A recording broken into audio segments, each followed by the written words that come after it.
Most startups chase hype. They want big launches and press releases.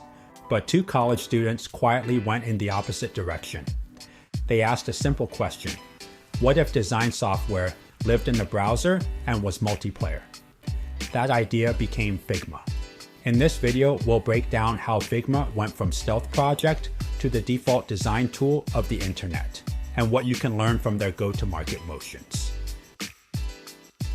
Back in 2013, Dylan Field and Evan Wallace had a crazy idea.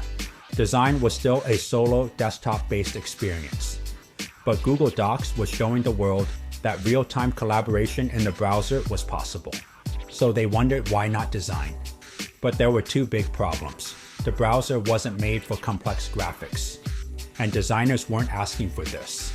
Still, they believed it was the future, so they started building in stealth for 3 years. In 2016, they finally opened the doors. The design world was skeptical at first, but Figma had something others didn't. They started with one clear persona: professional designers. But unlike other tools that stopped there, Figma saw design as a team sport. Product managers, engineers, and marketers, they all shaped the final product. So while Figma started with designers, their real target was teams. They didn't just pitch design in the browser, they emphasized multiplayer by default, collaboration without friction, and one source of truth for the whole team. It wasn't just a tool, it was a shared workspace. Figma used a classic product-led growth motion: free to start, no installs, and shareable by link. Every file was a viral loop. When a designer shared a file with a PM, that PM became a new user. It also helped that design Twitter became obsessed. Figma used a freemium model. Figma's way in was through individual designers. But the real money came from teams. Once multiple teammates were onboarded, the upgrade to paid plans felt natural. As Figma grew, they didn't stop at design. They launched Vick Jam for whiteboarding, dev mode for engineers, and started solving the entire design to development flow.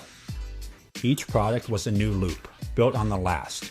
Designers brought in PMs. PMs brought in engineers.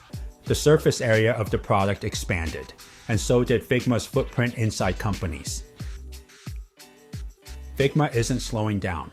They're betting big on AI to do two things: lower the floor so anyone can design, and raise the ceiling for pro designers.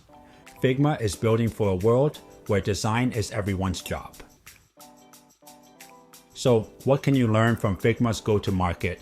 Start with a clear user, then expand to the team. Make your product shareable and loop-driven. And time your bets with market and tech shifts. If you enjoyed this video, please give it a like. And let me know in the comments, which company should I cover next? Till next time, see you.